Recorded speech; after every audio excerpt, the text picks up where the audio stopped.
तो बच्चों आज का हमारा दूसरा प्रश्न है, असंतृप्त हाइड्रोकार्बन किसे कहते हैं। इससे पहले हम लोगों ने संतृप्त हाइड्रोकार्बन के बारे में पढ़ा कि संतृप्त हाइड्रोकार्बन किसे कहते हैं। आज हम देखते हैं असंतृप्त हाइड्रोकार्बन किसे कहते हैं। सबसे पहले इसका परिभाषा हम लोग लिखेंगे। वैसे हाइड्रोकार्बन जिसमें कार्बन कार्बन के बीच द्विआबंध या त्रिकाबंध पाए जाते हैं असंतृप्त हाइड्रोकार्बन कहलाते हैं।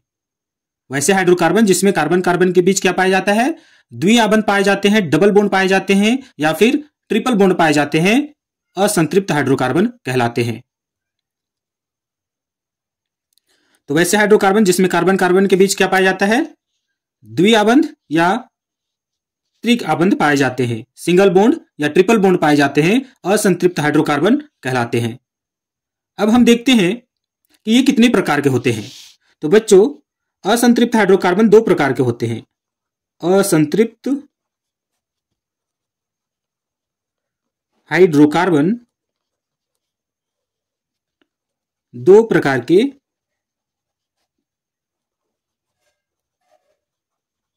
होते हैं। पहला,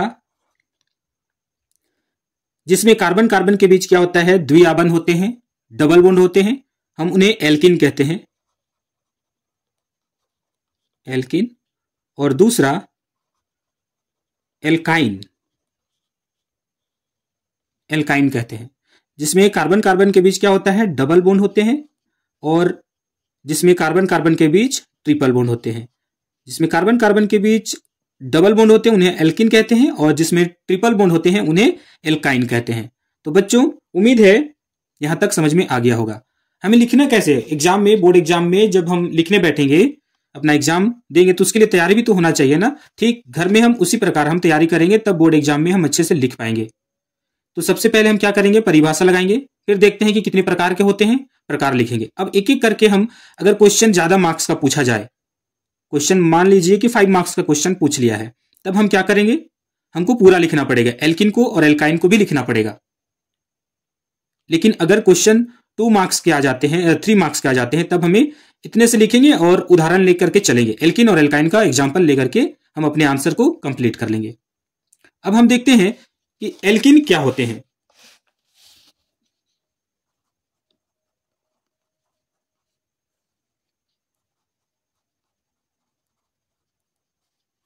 एल्किन्स क्या होते हैं। तो एल्किन क्या होंगे बच्चे, तो लिखेंगे हम लोग, वैसे हाइड्रोकार्बन, वैसे हाइड्रोकार्बन जिसमें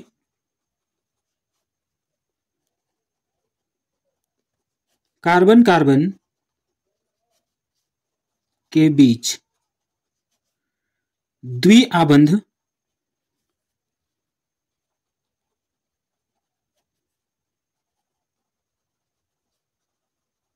डबल बॉन्ड पाए जाते हैं, असंतृप्त हाइड्रोकार्बन, हम क्या कहेंगे, एल्किन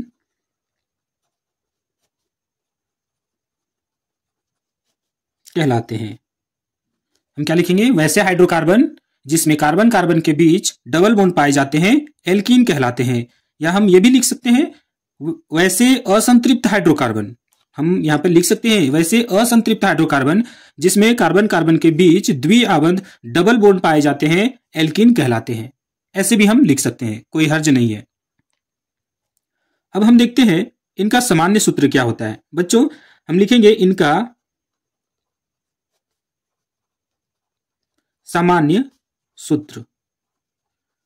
इनका सामान्य सूत्र होता है CnH2n, इसका सामान्य सूत्र होता है।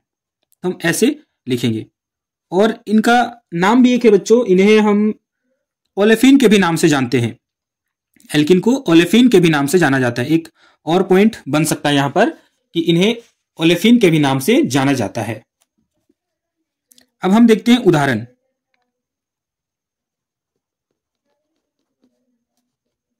उदाहरण, पहला उदाहरण हमारा क्या हो जाएगा बच्चों, यहां पर हम सिर्फ अपना क्वेश्चन आंसर का सीरीज चल रहा है, इसलिए हम लोग सिर्फ फोकस करेंगे कि आंसर कैसे दिया जाए। अगर हम बहुत ज्यादा एक्सप्लेन करेंगे तो वीडियो ऐसे भी बहुत लंबा हो जाएगा और आप लोग स्किप कर दीजिएगा, है ना। तो सिर्फ हम क्या करेंगे, अपना क्वेश्चन आंसर को देखेंगे कि लिखना कैसे है अपना आंसर। अब हम यहाँ पे इसका उदाहरण लेंगे।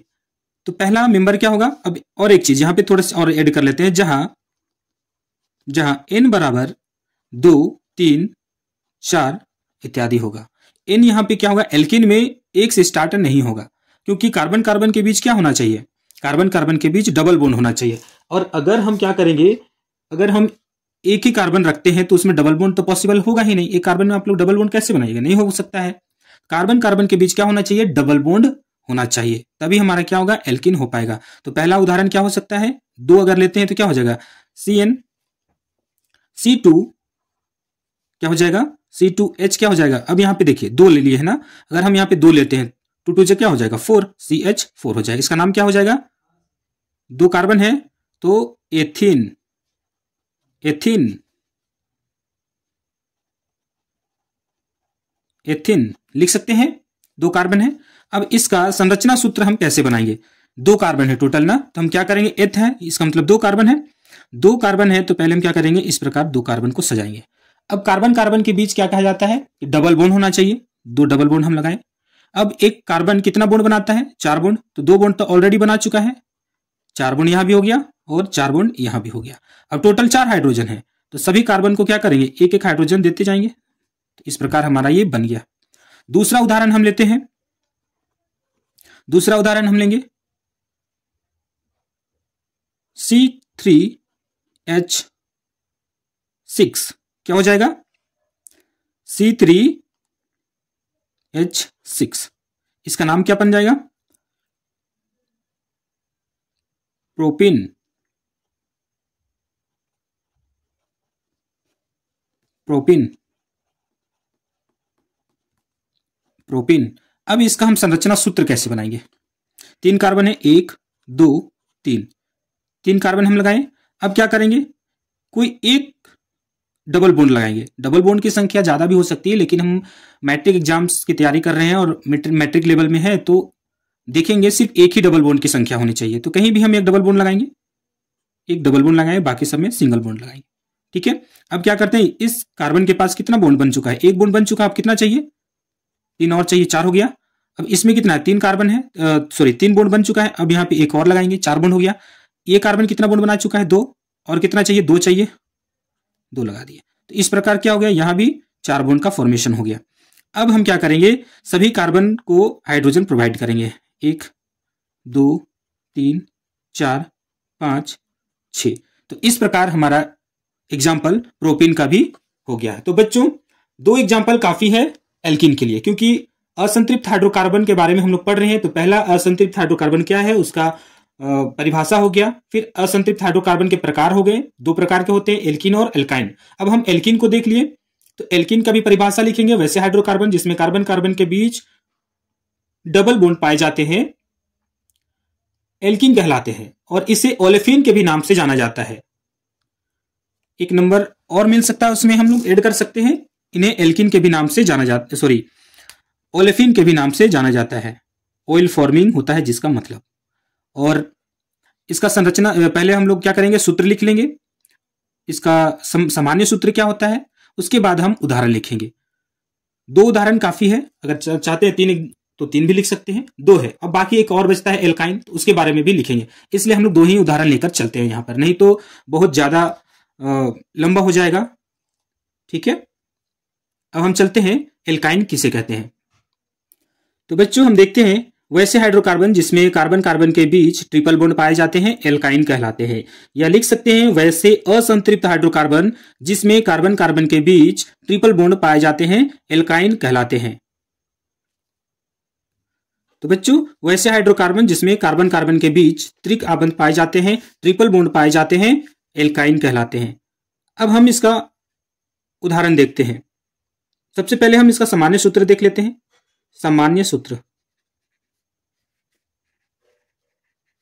लिख सकते हैं, इनका सामान्य सूत्र क्या होगा, CnH2n-2। इसका सामान्य सूत्र क्या होता है, CnH2n-2, जहां n बराबर 2, 3, 4 इस प्रकार होंगे। तो बच्चों सिर्फ एल्केन में n का वैल्यू 1 से शुरू होता है, लेकिन एल्कीन और एल्काइन में n का वैल्यू क्या होता है, 2 से शुरू होता है। इसको ध्यान में रखना है। अब हम उदाहरण देखते हैं।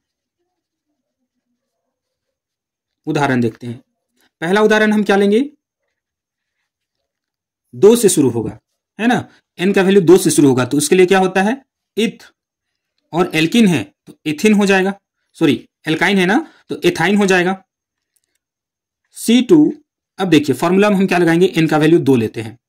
n का वैल्यू 2 लेंगे तो हम क्या होगा, C2 लिखेंगे। अब यहाँ पे n का वैल्यू 2 लेते हैं, क्या होगा, 2 दूनी 4 और 4 माइनस 2 कितना हो जाएगा, 2, तो H कितना हो जाएगा यहाँ पर, 2 हो जाएगा। C2H2 एथाइन, एथाइन का आणविक सूत्र हो जाएगा, एथाइन का।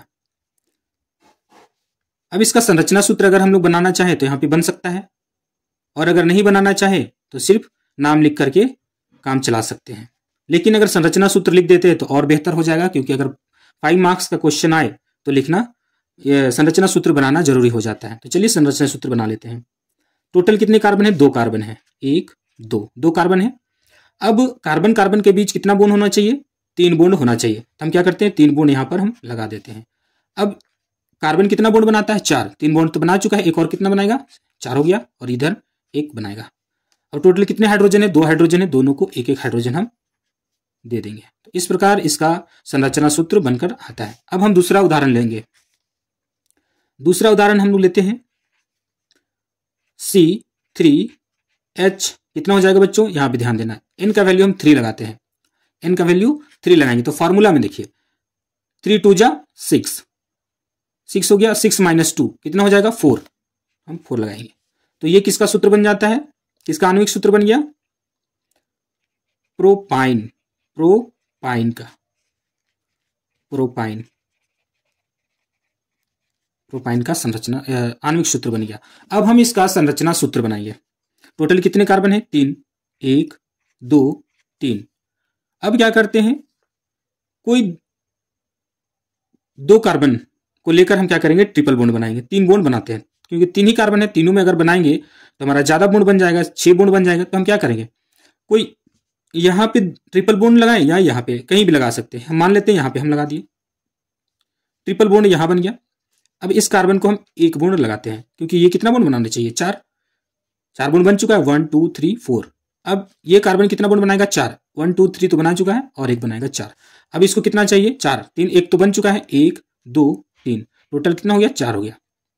अब सभी को क्या करेंगे, हम हाइड्रोजन लगाएंगे सभी पे जहां वैलेंसी खाली है, इस प्रकार। तो ये इसका संरचना सूत्र बन गया, किसका, प्रोपाइन का।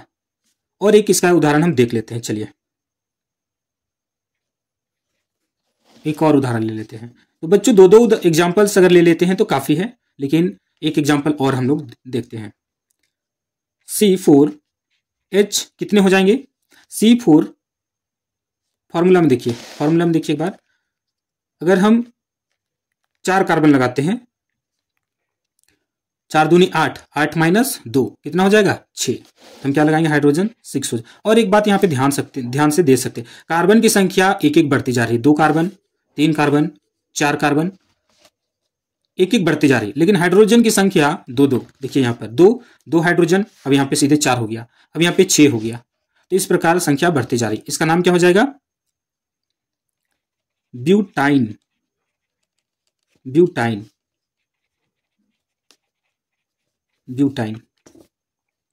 तो किस प्रकार हम लिखेंगे, इसका संरचना सूत्र बनाते हैं। 4 कार्बन है, 1 2 3 और 1 4। कहीं पर भी यहां कहीं भी ट्रिपल बॉन्ड हम लगाएं, चलिए वो बात की बात है, इसका नाम कुछ और हो जाएगा, एक नाम नहीं रहता। IUPAC सिस्टम में जब इसका नाम लिखने के लिए कहा जाएगा तब हम देखेंगे कि इसका नाम कैसे होता है। नहीं तो सिंपल हम क्या लिखेंगे, यहाँ पे अगर ब्यूटाइन है तो सिर्फ ब्यूटाइन का ये सूत्र बनता है, पोजीशन अलग अलग हो जाता है। तो यहाँ पे कितना, 1 कार्बन 4 कार्बन तो बन चुका है।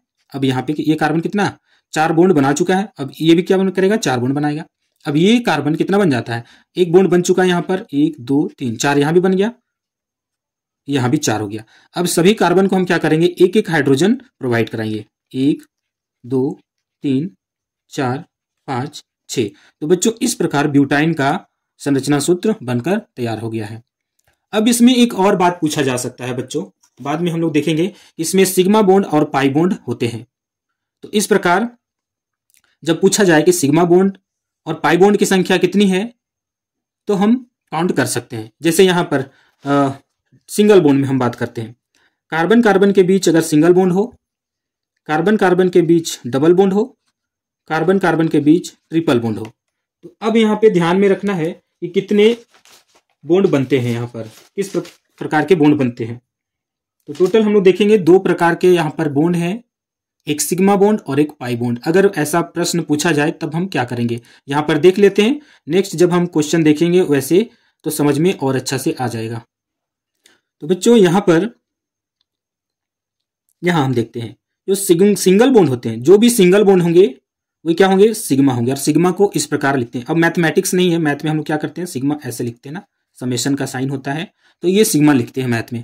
लेकिन ये छोटा सिग्मा है, ये क्या है, छोटा सिग्मा। और ये केमिस्ट्री में हम लोग इसे लिखते हैं, और मैथ में भी इसका यूज होता है, लेकिन यहाँ पर हम लोग ये सिग्मा देखते ध्यान में रखते हैं, बड़ा सिग्मा है ये समेशन। ये इसे हम क्या कहते हैं, सिग्मा कहते हैं। क्या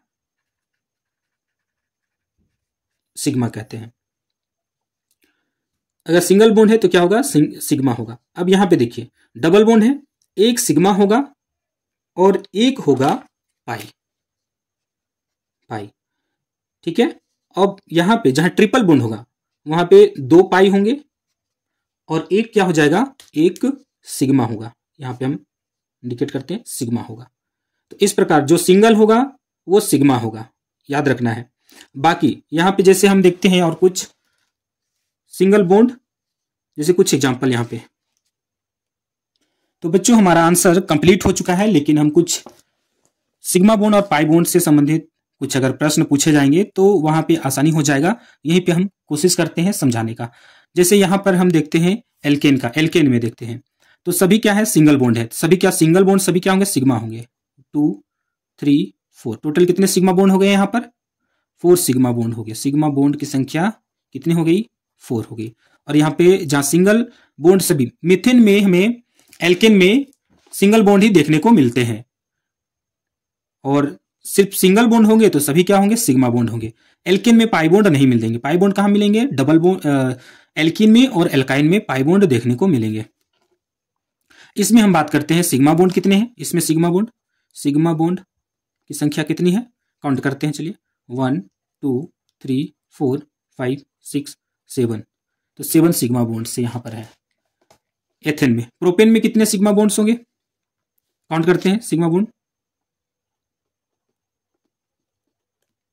चलिए तो बच्चों ये आप लोगों के लिए है, और टोटल कैसे काउंट करेंगे आप लोग कमेंट सेक्शन में बताएं कि इसका सिग्मा बॉन्ड कितना होगा, सिग्मा बॉन्ड की संख्या कितनी है, ये आप लोगों के लिए है। चलिए आगे बढ़ते हैं।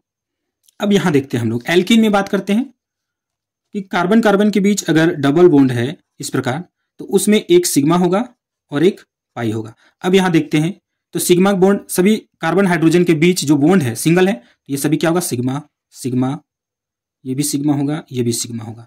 और बच्चों जहां डबल बॉन्ड है, कार्बन कार्बन के बीच डबल बॉन्ड है, उसमें एक सिग्मा होगा और एक पाई होगा। तो हम यहां पर एक सिग्मा रखते हैं, एक सिग्मा, और दूसरा हम क्या करते हैं,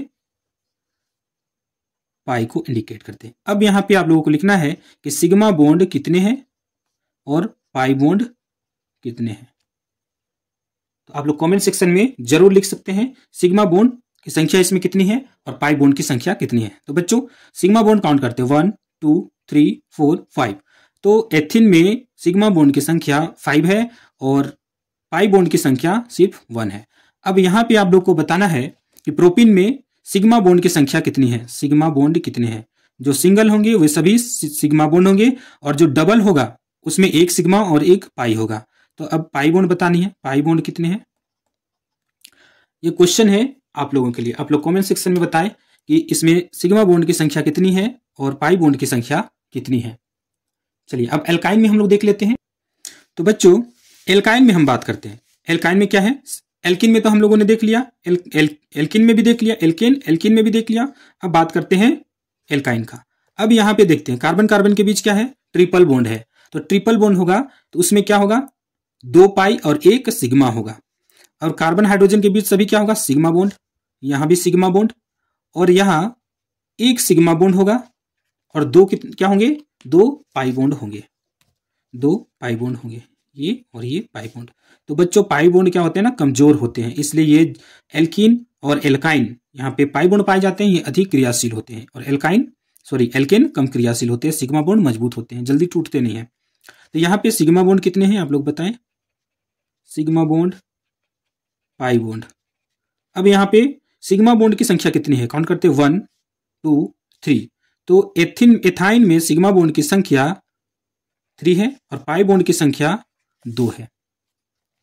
अब हम देखते हैं प्रोपाइन में सिग्मा बॉन्ड की संख्या कितनी है, प्रोपाइन में सिग्मा बॉन्ड की संख्या कितनी, कार्बन हाइड्रोजन के बीच सिंगल बॉन्ड है, सिग्मा बॉन्ड होगा, यहां भी कार्बन हाइड्रोजन के बीच single bond, single bond, single bond. अब कार्बन कार्बन के बीच यहां भी सिंगल बॉन्ड है, और इसमें 1 सिग्मा और 2 पाई, 2 पाई। तो अब यहां पे बताना है कि सिग्मा बॉन्ड की संख्या कितनी है और पाई बॉन्ड की संख्या कितनी है। सिग्मा बॉन्ड काउंट करते 1 2 3 4 5 6 हो गया, और पाई बॉन्ड की संख्या 2 है। तो बच्चों यहां तक आप लोगों को समझ में आ गया होगा कि सिग्मा बॉन्ड और पाई बॉन्ड की संख्या कैसे हम लोग फाइंड आउट करते हैं। अब ये आप लोगों के लिए होमवर्क है, आप लोग कमेंट सेक्शन में बताएं कि इसमें सिग्मा बॉन्ड की संख्या कितनी है और पाई बॉन्ड की संख्या कितनी है, ये आप लोगों के लिए है। आप लोग इसे घर में तैयार करें और सिग्मा बॉन्ड और पाई बॉन्ड को भी देखें। तो बच्चों एक बार हम इस पर बात करते हैं। एल्किन में सभी बॉन्ड क्या होते हैं, सिंगल होंगे और सिग्मा बॉन्ड होंगे। एल्किन में 1 सिग्मा और 1 पाई बॉन्ड होते हैं, डबल बॉन्ड होते हैं जिसमें 1 सिग्मा और 1 पाई होते हैं, और एल्काइन में 2 पाई और 1 सिग्मा बॉन्ड होते हैं। तो इस प्रकार आप लोग ध्यान दें तो बना पाएंगे, ध्यान दीजिएगा, है ना। तो इस प्रकार हमारा आज का यह प्रश्न यहीं पर समाप्त हुआ। हम लोगों ने असंतृप्त हाइड्रोकार्बन के बारे में पढ़ा। असंतृप्त हाइड्रोकार्बन किसे कहते हैं, इसका परिभाषा देखी हम लोगों ने, और कितने प्रकार के होते हैं, एल्कीन और एल्काइन 2 प्रकार के हैं असंतृप्त हाइड्रोकार्बन। एल्कीन का परिभाषा हम लोगों ने दिया, एल्काइन का परिभाषा दिया, उदाहरण और सामान्य सूत्र भी हम लोगों ने देखा, और साथ ही साथ इसमें सिग्मा बॉन्ड और पाई बॉन्ड कैसे निकालते हैं इसके बारे में हम लोगों ने सीखा। तो बच्चों आज का हमारा यह क्वेश्चन आंसर का सेशन कैसा लगा आप लोग कमेंट सेक्शन में जरूर लिखें। वीडियो बहुत लंबा ना हो जाए इसलिए हम स्किप करते हैं, छोटे से क्वेश्चन लेकिन हमें ज़्यादा समय लग गया, कोई बात नहीं, आप लोग अच्छे से देखें। मिलते हैं नेक्स्ट क्वेश्चन के साथ। जय हिंद, जय झारखंड।